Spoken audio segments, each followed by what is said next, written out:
بسم اللہ الرحمن الرحیم۔ السلام علیکم۔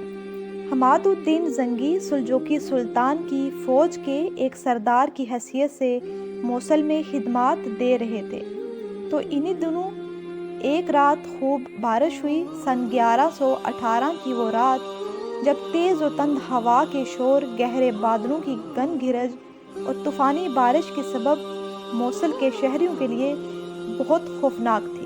لیکن صبح صادق کے قریب طوفان تھم گیا، بادل چھٹنے لگے، ہوا رکنے لگی اور موصل کی فضا اذان کی صداؤں سے گونجنے لگی تو حماد الدین زنگی کے گھر ایک معصوم فرشتہ اترا۔ وہ ننھا فرشتہ حماد الدین کا بیٹا تھا۔ اس بچے کی پیدائش حماد الدین کے لیے ترقی اور خوشیوں کا باعث بنی۔ حماد الدین نے اس کا نام نور الدین رکھا، جو تاریخ میں نور الدین زنگی کے نام سے مشہور ہوا، اور اس نے صلیبیوں کی قوت توڑنے اور اسلام و مسلمانوں پر مسلط ظلم و ستم کی سیاہ رات کی تاریکی دور کرنے میں یادگار کردار ادا کیا۔ آنے والے وقت میں نور الدین زنگی مسلمانوں کا ایک عظیم حکمران بنا۔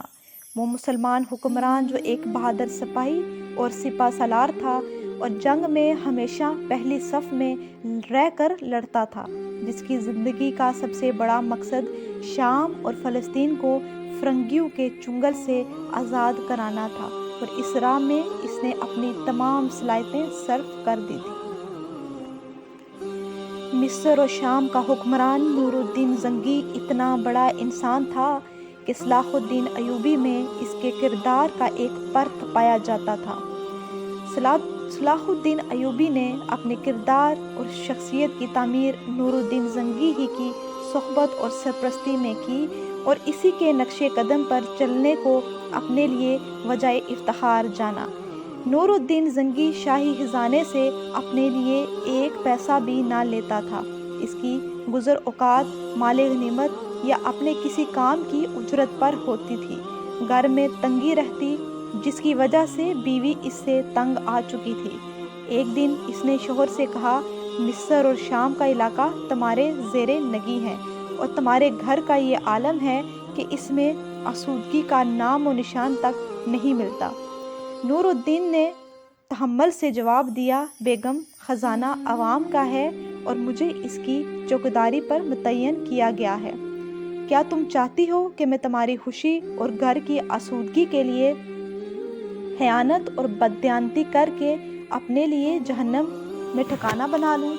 بیوی نے شرمندہ ہو کر منہ پھیر لیا اور دیر تک ندامت کے آنسو بہاتی رہی۔ سلطان نور الدین زنگی کا معمول تھا کہ وہ روزانہ رات کو لوگوں کے مسائل جاننے کے لیے بیس بدل کر نکلا کرتے تھے۔ ایک رات وہ حسب معمول بیس بدل کر نکلے تو ان کے ہمراہ ایک جانثار غلام تھا، جس نے ہاتھ میں شمع تھام رکھی تھی۔ گشت کے دوران انہوں نے دیکھا کہ ایک طالب علم پڑھائی میں اس انداز سے مصروف ہے کہ جب بھی اسے کتاب پڑھنے کی ضرورت پڑتی ہے، وہ سامنے ایک دکان میں جلتے ہوئے چراغ کے پاس جا کر کتاب پڑھتا ہے اور پھر اپنی جگہ واپس آ کر اسے یاد کرتا ہے۔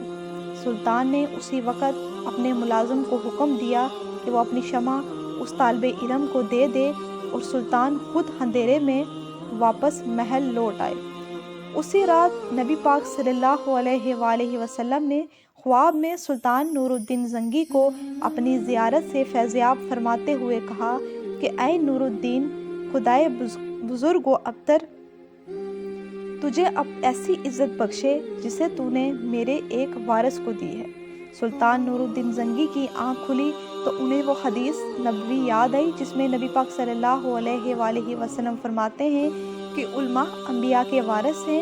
یہ حقائق علم کی اہمیت اور علماء کی فضیلت پر دلالت کرتی ہے۔ میری مزید اچھی ویڈیوز کے لیے میرے چینل کو لائک اور سبسکرائب لازمی کریں۔ شکریہ۔